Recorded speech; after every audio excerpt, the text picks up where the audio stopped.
Hello everyone, welcome to Sanmarga classes. ಬೆಳಕು ಪಾಠದ 10ನೇ ಪ್ರಶ್ನೆ.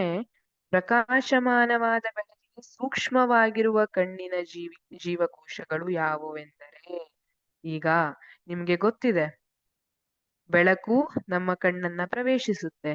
ಮಸೂರವು ಆ ಬೆಳಕನ್ನ ಅಕ್ಷಿಪಟಲದ ಮೇಲೆ ಕೇಂದ್ರೀಕರಿಸುತ್ತೆ. ಈ ಅಕ್ಷಿಪಟಲದಲ್ಲಿ ನರಕೋಶಗಳು ಇರ್ತವೆ. ಆ ನರಕೋಶಗಳನ್ನ ಕಂಬಿ ಕೋಶಗಳು ಮತ್ತೆ ಶಂಕು ಕೋಶಗಳು ಅಂತ ವಿಂಗಡಿಸಲಾಗಿದೆ ಅಲ್ವಾ? ಇದರಲ್ಲಿ ಶಂಕು ಕೋಶಗಳು ಹಾಗೆ ಕಂಬಿ ಕೋಶಗಳು ಬೇರೆ ಬೇರೆ ರೀತಿಯ ಬೆಳಕಿನ ಸನ್ನಿವೇಶದಲ್ಲಿ ಸ್ಪಂದಿಸುವಂತದ್ದಾಗಿದೆ. ಹಾಗಿದ್ರೆ ಪ್ರಕಾಶಮಾನವಾದ ಬೆಳಕಿಗೆ ಸೂಕ್ಷ್ಮವಾಗಿರುವ ಕಣ್ಣಿನ ಜೀವಕೋಶಗಳು ಅಂದ್ರೆ ಆಪ್ಷನ್ ಎ ಶಂಕುಗಳು ಸರಿಯಾದ ಉತ್ತರ.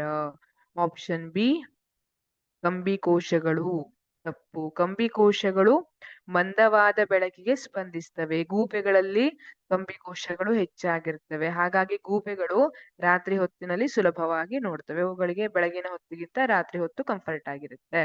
ಆದ್ರೆ ನಮ್ಮಲ್ಲೆಲ್ಲ ಶಂಕು ಕೋಶಗಳು ಜಾಸ್ತಿ ಇರ್ತವೆ. ಹಾಗಾಗಿ ನಾವು ರಾತ್ರಿ ಹೊತ್ತಲ್ಲಿ ಹೆಚ್ಚು ನೋಡ್ಲಿಕ್ಕೆ ಸಾಧ್ಯವಾಗುವುದಿಲ್ಲ. ಆಪ್ಷನ್ ಸಿ ಶಂಕುಗಳು ಮತ್ತು ಕಂಬಿ ಕೋಶಗಳೆರಡೂ ಇಲ್ಲ, ಇದು ತಪ್ಪಾದ ಉತ್ತರ. ಆಪ್ಷನ್ ಡಿ ನರಕೋಶ ಹೌದು, ಬಟ್ ನರಕೋಶದಲ್ಲಿ ಯಾವುದು ಪರ್ಟಿಕ್ಯುಲರ್ ಆಗಿ ಅಂತ ನೋಡಿದಾಗ ಶಂಕುಕೋಶಗಳು. ಹಾಗಾಗಿ ಆಪ್ಷನ್ ಡಿ ಕೂಡ ತಪ್ಪು. ಆಪ್ಷನ್ ಎ ಶಂಕುಗಳು ಅನ್ನುವಂಥದ್ದು ಸರಿಯಾದ ಉತ್ತರ. ನೋಡಿ, ಶಂಕುಕೋಶಗಳು ಬೆಳಕು ಬಿದ್ದ ತಕ್ಷಣ ಅದಕ್ಕೆ ಸೂಕ್ಷ್ಮವಾಗಿವೆ, ಅದಕ್ಕೆ ಸ್ಪಂದಿಸ್ತಾ ಇವೆ. ಹಾಗಾಗಿ ನಾವು ಬೆಳಗಿನ ಹೊತ್ತು ನೋಡ್ತೀವಲ್ಲ, ಸೂರ್ಯನ ಬೆಳಕು ಬಿದ್ದಾಗಿರಬಹುದು, ಅವಾಗೆಲ್ಲ ನಮ್ಗೆ ಸುತ್ತಮುತ್ತಲಿನ ವಸ್ತುಗಳು ಕಾಣ್ತವೆ. ಆ ಸಮಯದಲ್ಲಿ ಕಾರ್ಯನಿರ್ವಹಿಸುವಂತದ್ದು ಶಂಕು ಕೋಶಗಳಾಗಿರ್ತವೆ.